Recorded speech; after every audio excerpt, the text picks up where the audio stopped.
TVT au cœur de l'information.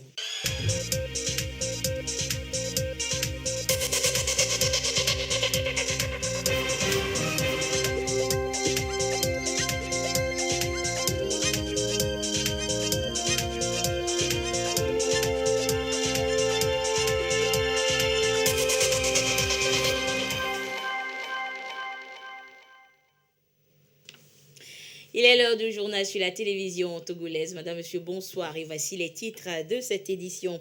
La cuisine du terroir est à l'honneur à travers le Festival international de la marmite FESMA. Jusqu'au 15 mai prochain, les amateurs de la bonne cuisine sont invités à découvrir ou à redécouvrir la bonne cuisine. Et puis, mieux soutenir la femme vivant avec un handicap. C'est à cela que sont invités les travailleurs sociaux. Ils sont en formation depuis ce matin à Lomé. Les détails de leur formation dans ce journal. Voilà donc pour les titres et nous débutons avec les messages de félicitations qui continuent toujours par parvenir au courrier arrivé de la présidence de la République.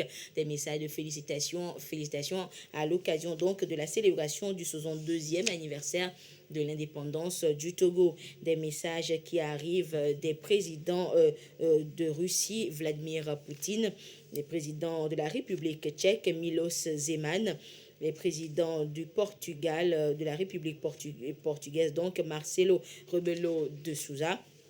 Messages de félicitations qui parviennent au chef de l'État, également de ses homologues camerounais Paul Biya, sénégalais Macky Sall, ivoirien Alassane Dramane Ouattara, les présidents brésiliens Jair Bolsonaro, les présidents de Hongrie János Áder, et tous à travers donc leurs différents messages adressent leurs félicitations donc à leur homologue togolais Faure Gnassingbé et réaffirment par la même occasion leur engagement à œuvrer pour le renforcement de la coopération entre le Togo et leurs pays respectifs pour le bonheur de leur peuple.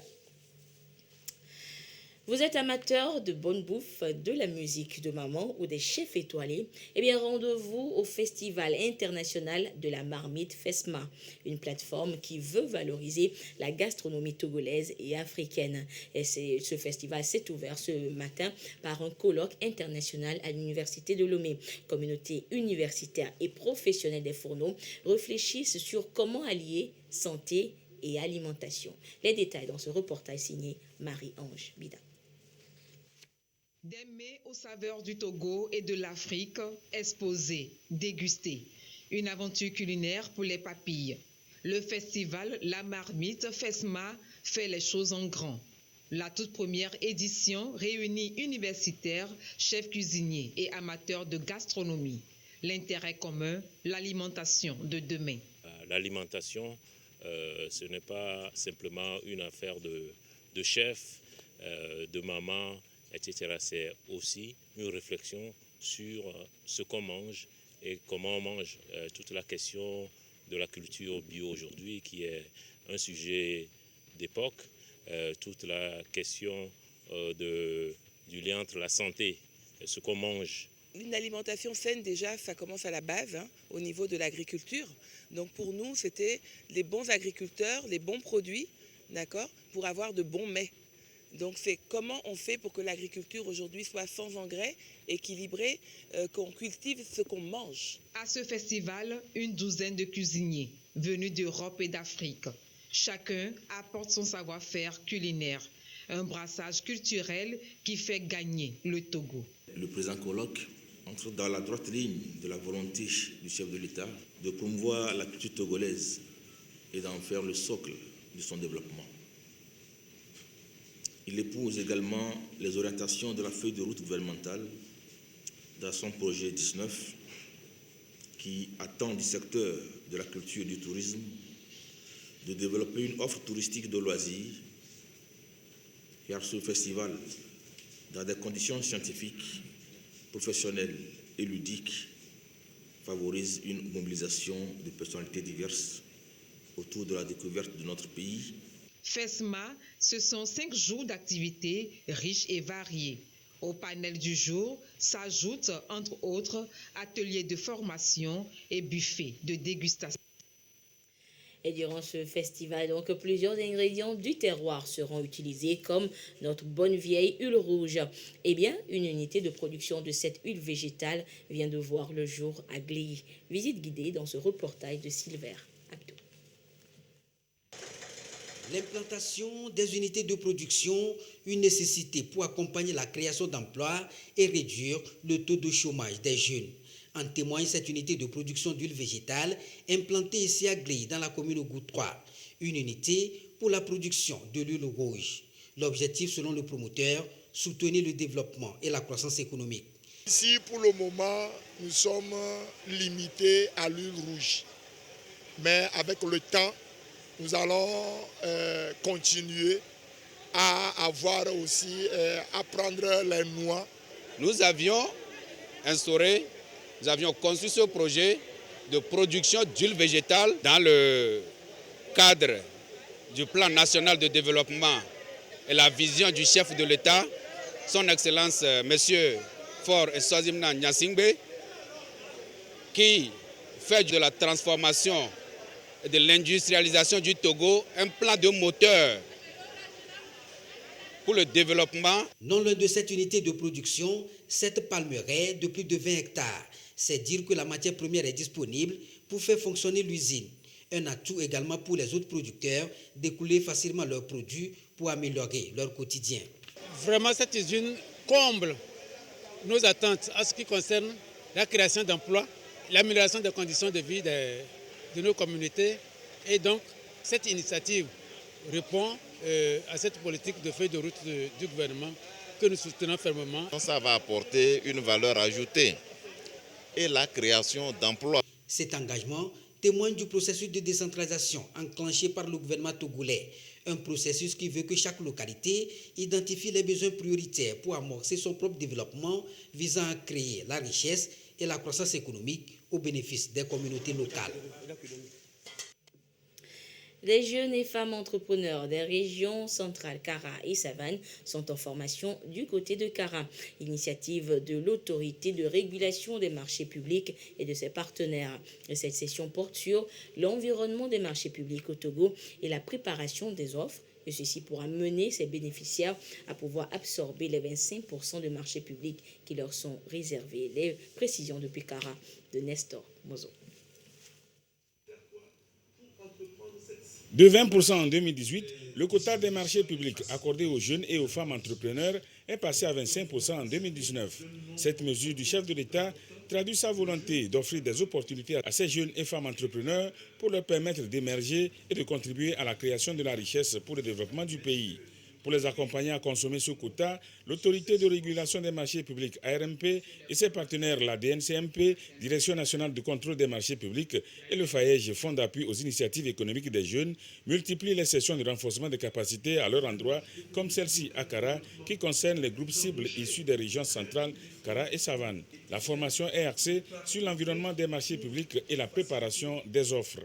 C'est une matière qui est assez complexe et qui nécessite un renforcement de capacité de ces jeunes-là. Et c'est un moyen de permettre à ces jeunes-là de devenir demain ou de constituer demain le vivier d'opérateurs économiques pour faire donc vivre l'économie du pays, puisque ce sont les entreprises qui créent de la richesse. C'est une mesure qui a de l'engouement. Dès la première année déjà de mise en œuvre de cette mesure, les montants accordés aux jeunes s'établissaient au-delà de 12 milliards 600 millions. Et depuis, avec les estimations que nous avons, nous savons que les montants continuent de progresser. C'est pour dire qu'il y a de l'intérêt pour cette mesure.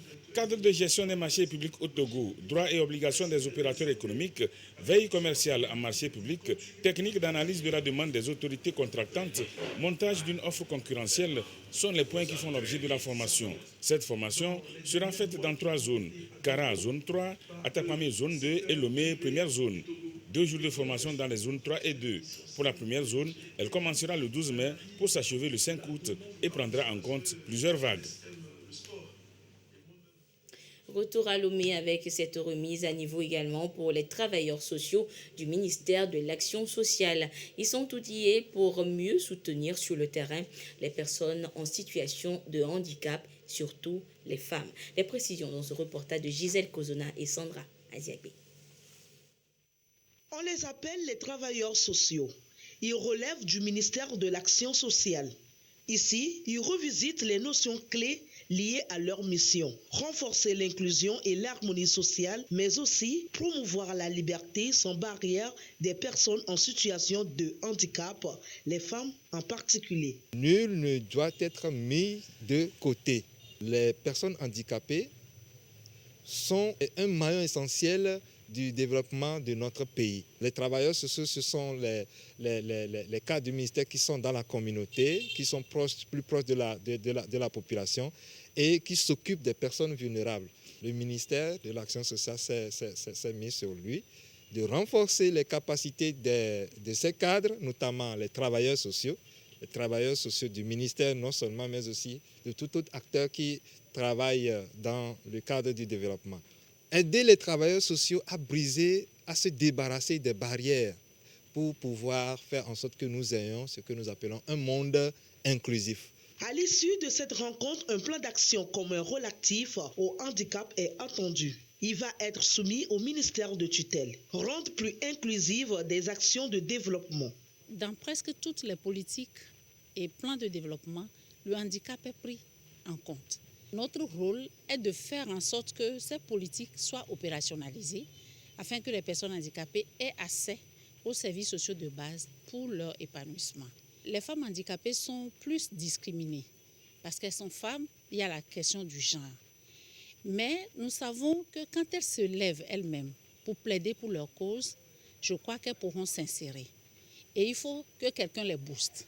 L'Association pour la promotion de la femme handicapée au Togo joue également sa partition. Promotion des droits et autonomisation socio-économique de ses membres reste son cheval de bataille.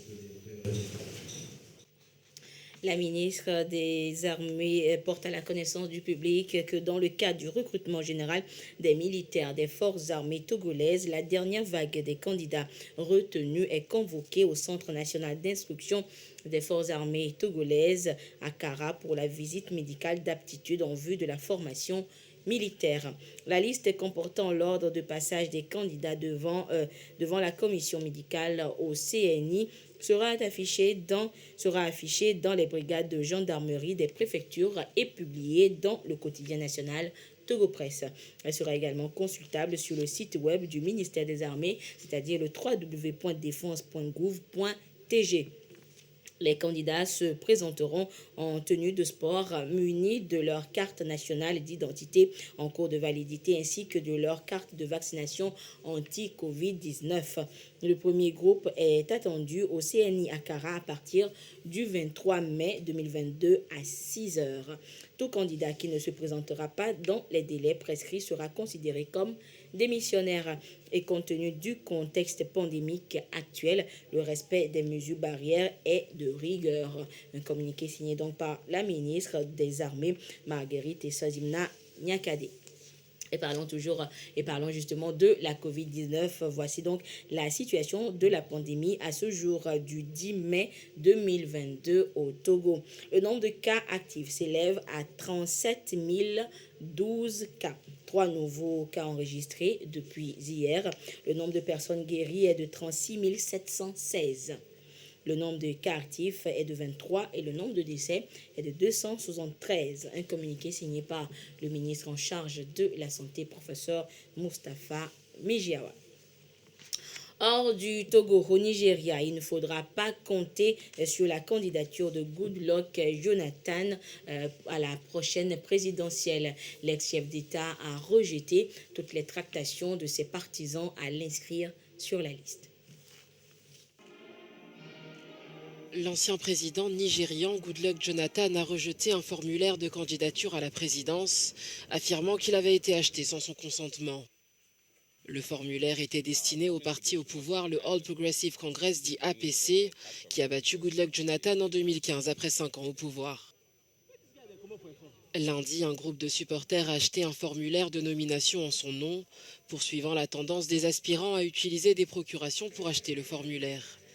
Par la suite, un communiqué du porte-parole de l'ancien président a déclaré que M. Jonathan, qui est un leader du principal parti d'opposition du pays, le PDP, n'était pas au courant de cette démarche et ne l'a pas autorisée. Mettant fin à un long suspense concernant sa candidature pour succéder à Muhammadu Buhari qui devrait rendre le tablier en 2023. Les principaux partis politiques nigérians devraient organiser leurs primaires dans le courant du mois afin de respecter la date limite du 3 juin fixée par la commission électorale. Au Burkina Faso, les heures et les jours passent, mais les familles des mineurs portés disparus gardent toujours espoir de les retrouver en vie. Depuis plus de 3 semaines, 8 mineurs sont bloqués dans la mine de zinc après l'inondation du site. Et les secours sont toujours à l'œuvre pour peut-être leur sauver la vie. C'est ici, dans cette mine de zinc située à Perkoa, à une centaine de kilomètres à l'ouest de Ouagadougou, que 8 mineurs sont coincés à plusieurs centaines de mètres sous terre depuis le 16 avril. Les secouristes espèrent toujours un miracle et ils ne sont pas les seuls. Le gouvernement burkinabé a estimé qu'il existe des motifs d'espoir. On atteint rapidement cette chambre de refuge et puis vérifier. Nous avons également vérifié la chambre de refuge qui a été déjà libérée où ils n'ont trouvé personne. Si véritablement les conditions qu'ils ont décrites dehors se retrouvent à l'intérieur tel que ce que nous avons vu, nous ne pouvons qu'espérer. Cette chambre de refuge est située à 580 mètres sous terre et est équipée de kits de survie. Les secouristes espèrent que les mineurs qui travaillent à 700 mètres de profondeur ont pu y accéder. Les familles des victimes, elles aussi, gardent espoir. Au début, on a senti une négligence, en tout cas, du côté de la mine. Donc le travail n'avançait pas. Et nous étions obligés donc de lever le ton et nous avons interpellé donc l'autorité. Et l'autorité a touché donc la mine et c'est ça qui a fait bouger un peu les lignes. Je suis contente car le gouvernement fait pression sur les responsables des mines pour que les travaux avancent.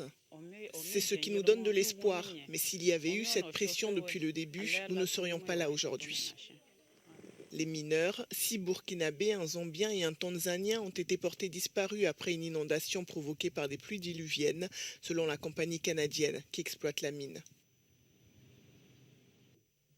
Retour en page nationale avec ces communiqués. Le ministre de l'Enseignement supérieur et de la Recherche rappelle aux candidats à l'examen du baccalauréat deuxième partie que les inscriptions pour le compte de la session de juin 2022 ont pris fin depuis le 28 février 2022. En conséquence, aucune demande d'inscription n'est plus recevable pour le compte de la dite session. Un communiqué donc signé par professeur Majesté Iouateba, ministre en charge de l'enseignement supérieur.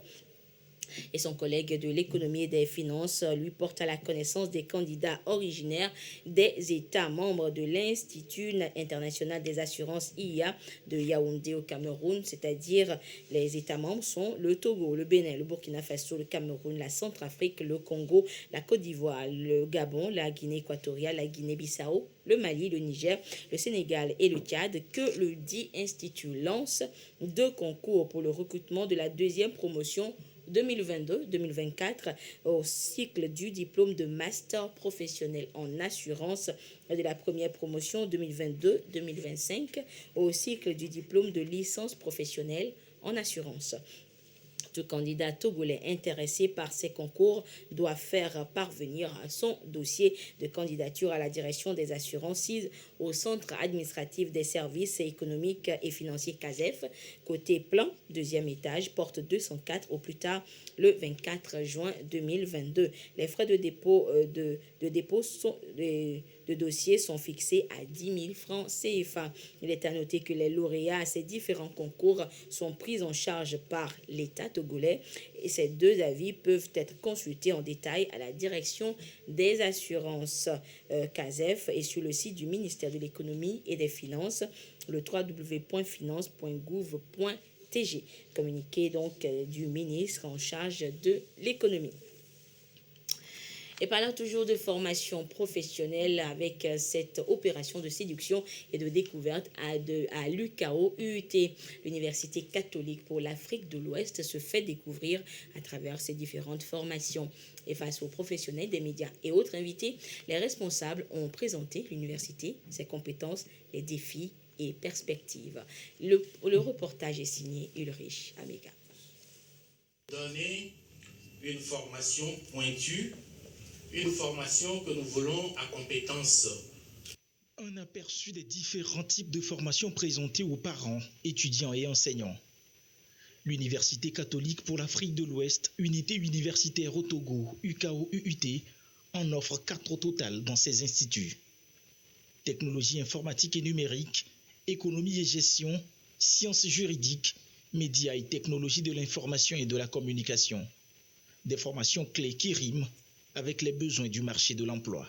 Nous avons la possibilité de faire des recherches, peu importe si les cours sont difficiles pour nous ou pas. Nous avons des professeurs qui sont là pour nous encadrer, pour nous encourager dans cette formation. UKO-UUT s'affirme de plus en plus comme l'une des meilleures universités du pays. Toujours dans la recherche sans cesse du professionnalisme, de l'innovation et de la compétence. Permettre donc à la communauté universitaire de mieux se faire connaître et puis aussi de présenter nos offres de formation pour intéresser toute personne désireuse d'avancer dans les études, dans l'éducation, des matières que nous enseignons. Faire valoir un peu à la fois nos acquis. Il y a aussi une école d'ingénierie qui va s'ouvrir à la rentrée prochaine.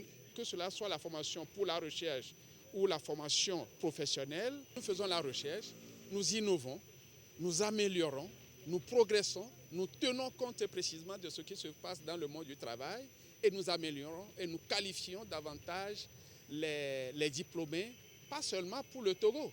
15 ans déjà que l'UKO-UUT est au service d'une formation de qualité adaptée au marché de l'emploi au Togo. Près de 800 étudiants d'une dizaine de nationalités y sont déjà passés. Ne sont pas encore à la recherche d'une université, mais plutôt du bac 1. Les élèves de la classe de première, toutes séries confondues, passent en revue pour une dernière fois leurs cours. Ils passent donc le probatoire dans quelques jours. Quel est alors leur état d'esprit?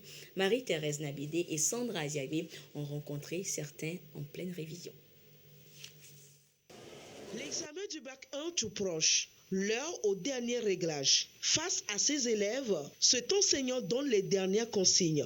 Chapitre après chapitre, en révision, le cours d'histoire et géographie. Nous sommes en train de faire une petite révision sur l'histoire-géographie et nous sommes en train de parler du Togo dans le temps allemand. En pleine révision également du probatoire, ces élèves du lycée Bekli-Kambé ont choisi, eux, d'apprendre en groupe. Entre camarades et souvent par affinité, ils affinent leurs plumes. Dans quelques temps, nous aurons nos examens, donc nous préférons nous réunir et travailler entre nous pour qu'à la fin, nous puissions avoir des bonnes moyennes, des fortes notes. J'ai quelques lacunes sur les estérifications, donc je sollicite l'aide chez mon ami. Gloria, quant à elle, a choisi de passer la période de révision à la maison entre ses cahiers et livres. Elle peut compter tout de même sur son répétiteur pour lui prêter main forte. J'ai décidé de faire appel à mon répétiteur. On a bien travaillé à la maison. Aujourd'hui, nous avons fait l'SVT et puis l'histo-géo.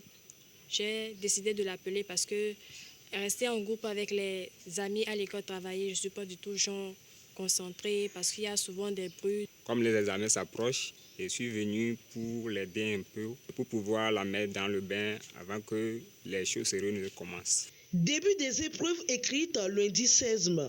Seuls devant leur copie, tous les candidats auront les mêmes chances. Ceux qui auront mieux révisé pourraient bien tirer leur épingle du jeu. Direction à présent le Bénin, plus précisément la mairie de la ville de Lokossa. Sur place, un site de recyclage et de perfectionnement de mécaniciens automobiles du Bénin est installé, et ceci en partenariat avec la CMA 85 de la Vendée en France. Un projet dont veut s'inspirer le Togo, et une délégation de la Chambre de commerce et d'industrie du Togo, conduite par sa présidente, était en visite sur les lieux. Le compte rendu avec Ulrich Chamega. La délégation de la Chambre consulaire du Togo en terre béninoise. Instant d'échange à l'arrivée avec les responsables de la mairie de Lokossa. Puis, une visite guidée dans les locaux. Étape après étape, la délégation découvre ce centre de formation installé pour le recyclage et le perfectionnement des mécaniciens automobiles du Bénin. Un centre qui accueille depuis 2012 des professionnels du métier venus de différents départements du Bénin. Le public détient d'ailleurs les voitures de dernière génération. Et pour les réparer, il faut faire, c'est la croix et la bannière, il faut faire de longues distances pour les réparer.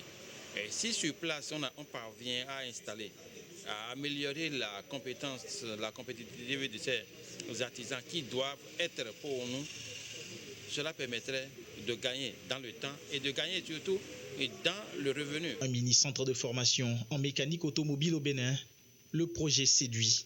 Le Togo compte bien s'en inspirer. Pour nous, il était important de voir le modèle, de voir comment c'est conçu, de voir comment c'est mené, comment ce centre est géré pour pouvoir justement implanter ça au Togo. À une centaine de kilomètres de Lomé, où la Chambre de commerce est en train de construire une école de mécanique.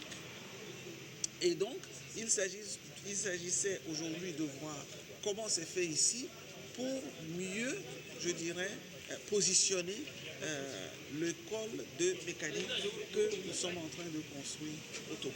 La mise en place de ce projet est rendue possible grâce au partenariat avec la CMA 85 de la Vendée en France. Le défi aujourd'hui pour les initiateurs demeure l'agrandissement du centre et une formation élargie à un plus grand nombre de mécaniciens de toutes les organisations professionnelles. Chaque 9 mai, les Européens célèbrent la journée de l'Europe. L'événement rend hommage à l'intégration politique et économique du continent européen. Et pour marquer l'édition de cette année au Togo, un dîner a été offert hier par la délégation de l'Union européenne dans le pays. Occasion pour les autorités togolaises et celles de l'Union européenne de saluer les bonnes relations entre le Togo et l'Europe. Le compte rendu du dîner avec Amboza Dadja et la voix de Sandra Adiagbé.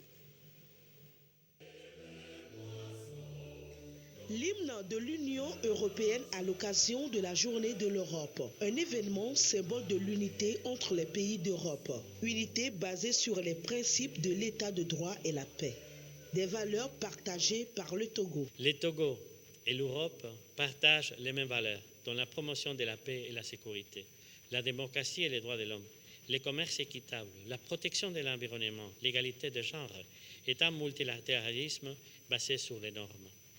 La journée de l'Europe est donc une occasion pour nous, Togolais et Européens, de célébrer tout ce qui nous unit. Les liens de coopération et de solidarité entre le Togo et l'Europe ne cessent de raffermir, ce sur plusieurs plans. Je voudrais ici vous dire que le gouvernement togolais se réjouit de son excellente collaboration avec l'Union européenne que vous représentez ici, surtout dans le domaine de la paix, dans le domaine de la sécurité et du développement, notamment pour ce qui nous concerne le plus dans la région du Sahel. Nous saluons ici tous les engagements et toutes les initiatives prises par l'Union européenne et par les pays membres pour aider cette région. La journée du 9 mai commémore la déclaration de Robert Schuman, une déclaration considérée comme l'acte de naissance de ce qui est aujourd'hui l'Union européenne. Et puis musique pour terminer demain 11 mai, le reggae sera à l'honneur avec l'anniversaire du décès du pape de cette musique, Bob Marley. Et déjà les différents artistes et groupes du Togolais s'activent et c'est le cas du groupe Peace Forever que l'une de nos équipes de reportage a surpris en pleine répétition. Et c'est un reportage donc signé Solange Amandé avec la voix de Gerson Deveau. En pleine répétition, le groupe Peace Forever au grand complet. Un rodage pour le grand jour du 11 mai.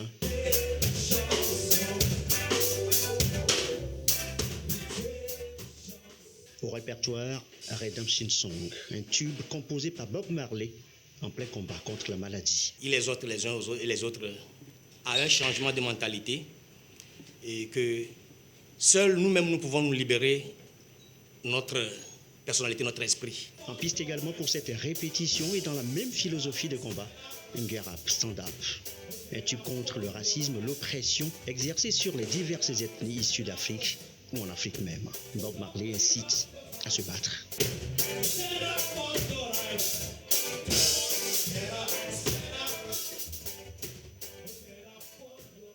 Enregistré à l'origine en 1977, l'emblématique tube One Love «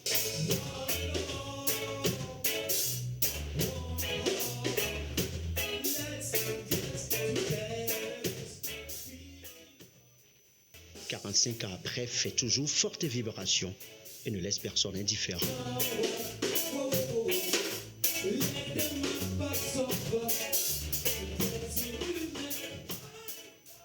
Une chanson au leitmotiv amour. Quand on aime, les cœurs sont unis. On ne peut pas prétendre aimer et avoir des cœurs séparés. C'est impossible. Donc, qui parle d'amour parle d'harmonie. Et chez nous, les Rasta, le leitmotiv, c'est l'amour. Puisque là où il y a l'amour, il y a le pardon, il y a la tolérance. Une répétition grandeur nature, orchestrée par Ben à la batterie, Nati à la base, Vignon à la guitare électrique, Chris Haïté au piano. Mais au-delà du groupe Peace Forever, le 11 mai, eh bien c'est la grande messe des mordus du reggae qui se prépare tous à la fête. Got to have Guyana. Nous allons parler de la paix, nous allons parler de la réconciliation, nous allons essayer de parler du respect des uns des autres. La fête du reggae de Bob Marley, ça promet, tout simplement.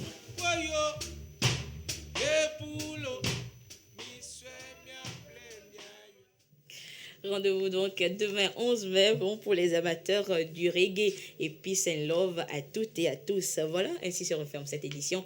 Merci de votre fidélité à la télévision togolaise. Excellente suite de programme. Au revoir.